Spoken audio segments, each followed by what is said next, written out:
En 2005, 2006, lorsque j'ai commencé à interagir avec de nombreux musulmans, il était rare d'entendre des ex-musulmans s'exprimer et parler de l'islam. Et ils étaient si peu nombreux que chaque fois que quelqu'un prétendait être un ancien musulman, il se faisait pratiquement traiter de faux ex-musulman, n'est-ce pas?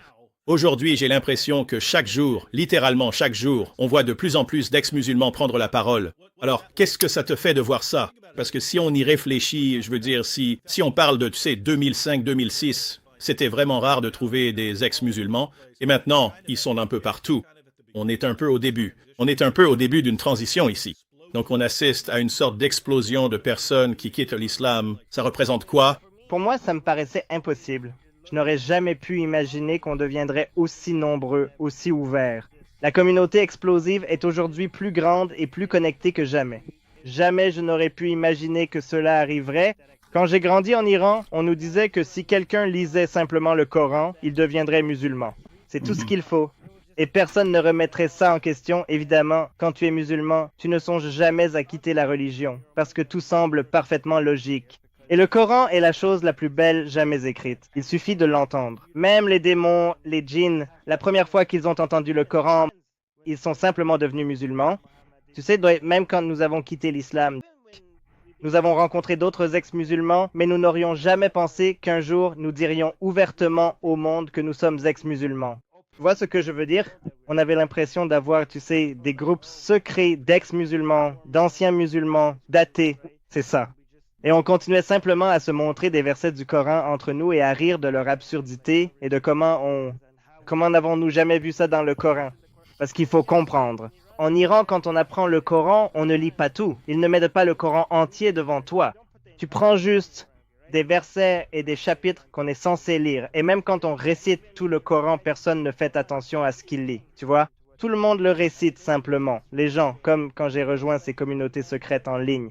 Parfois, ils mettent un verset du Coran et je me disais, non, ça, ce n'est pas dans le Coran. Enfin, voyons, ça fait 12 ans qu'on étudie l'islam. C'est impossible que ce soit dans le Coran et je prends un Coran à côté de moi et je l'ouvre. Et là, je me dis, purée, c'est dans le Coran et je me demande, mec, comment se fait-il qu'on ne sache pas que c'est dans le Coran? Je me demandais, est-ce que les autres gens savent que c'est dans le Coran? Parce que personne ne resterait musulman s'il savait que c'est dans le Coran. J'ai dit à mes parents, vous saviez que c'était dans le Coran? Et ils n'arrivaient pas à y croire. C'est intéressant parce que tu vois, on avait un Coran. Presque tout le monde que je connais, à part mon oncle qui est très anti-islamique, a un Coran chez lui, non? Ouais, j'en ai genre 20. Oui, mais non, je parle juste en Iran, tu vois. Les gens, mais ils ne le lisent pas. Ce que tu fais avec, c'est que tu le mets en décoration, tu le sors pour le nouvel an. Tu l'embrasses pour avoir de la chance avant d'aller à... Le premier jour d'école, tu le fais tourner autour de ta tête pour porter chance avant de voyager. Mais personne ne lit ce truc. Et même ceux qui sont religieux, quand ils le lisent, ils le récitent sans vraiment y prêter attention. Déjà, la langue. La plupart des musulmans ne parlent pas arabe et seulement 20% des musulmans sont arabes. Et même ces 20% qui sont arabes, beaucoup d'entre eux ne connaissent pas l'arabe classique. Je veux dire, je connais beaucoup de gens qui ont mémorisé tout le Coran. Ils n'ont aucune idée de ce qu'ils ont mémorisé. Ils pourraient juste, par exemple, si tu leur dis chapitre 4, verset 24, ils vont simplement répéter l'arabe mot à mot et genre, ok, qu'est-ce que ça veut dire? C'en est une mauvaise, d'ailleurs, mesdames et messieurs, allez voir celle-là. Oui, en fait, c'est vraiment la pire. Ce que je trouve intéressant, c'est que beaucoup de gens mentionnent le verset sur l'épouse pour montrer à quel point l'islam est anti-femme, mais celui-ci est en réalité pire, non? Oui, mais bref. Cette histoire à propos de ta mère qui te soutient toujours parce que tu es son fils, quand tu l'as racontée, ça m'a rappelé Nabil. Après être devenu chrétien, avoir quitté l'islam et être devenu chrétien, il allait parler dans une église et sa mère lui disait encore « S'il te plaît, ne va pas parler à l'église. S'il te plaît, tu nous fais honte. Tu fais honte à ta famille, etc. » Et lui, il disait « Non, j'y vais. » Et elle lui disait « D'accord, bon, voilà un peu d'argent. Au moins, va te faire couper les cheveux. » Elle voulait qu'il ait bonne apparence. Elle voulait avoir... Honte de quoi? Parce qu'ils sont musulmans. Ouais, c'est presque, enfin, non. Et moi, je regardais ça. Mais c'était presque comme si, pour eux, c'était presque comme si tu devais être de mauvais parents. Si tu as élevé quelqu'un qui a quitté l'islam, tu as dû mal l'élever parce qu'ils sont musulmans. Ils ne peuvent presque jamais reconnaître que quelqu'un a réellement examiné les preuves et trouvé des raisons de rejeter l'islam. Donc ils doivent forcément blâmer autre chose. C'est pour ça qu'ils doivent dire « Oh, tu as quitté l'islam pour une fille » ou « Tu as quitté l'islam à cause de ceci ou de cela ». Ça ne peut pas être parce que, tu sais, j'ai juste regardé, j'ai examiné les preuves que tu dis soutenir l'islam et en fait, elles ne le soutiennent pas. Mais j'ai trouvé toutes ces raisons qui vont à l'encontre de ce que tu as dit. Et donc je le rejette. Et ils ne peuvent tout simplement pas reconnaître ça. Il faut forcément que tu sois fou, endoctriné ou autre chose. Pour les musulmans, l'islam fait tellement partie de leur identité qu'ils ne peuvent pas dissocier cela. Quand tu t'en prends à l'islam, ils se sentent personnellement attaqués. Donc pour moi, essayer de leur faire baisser leur garde et comprendre pourquoi notre critique de l'islam n'est pas une attaque personnelle contre eux. Imagine ça. Imagine si tu voulais t'en prendre à l'athéisme. Et la raison pour laquelle tu attaques l'athéisme, comme le ferait un musulman par exemple, ce n'est pas parce que tu détestes les athées, c'est parce que tu t'inquiètes pour eux. Tu t'inquiètes par exemple que j'aille en enfer si je ne deviens pas musulman. Et tu fais ça parce que tu tiens à moi, tu aimes tes semblables et tu ne veux pas qu'ils souffrent. Donc, dans ce scénario, ton attaque contre l'athéisme n'est pas une attaque contre les athées. En fait, dans ce scénario, tu attaques l'athéisme justement parce que tu te soucies des athées. Alors je dis aux musulmans, voyez comment quelqu'un peut attaquer l'athéisme sans attaquer les athées. Et ils comprennent cet exemple.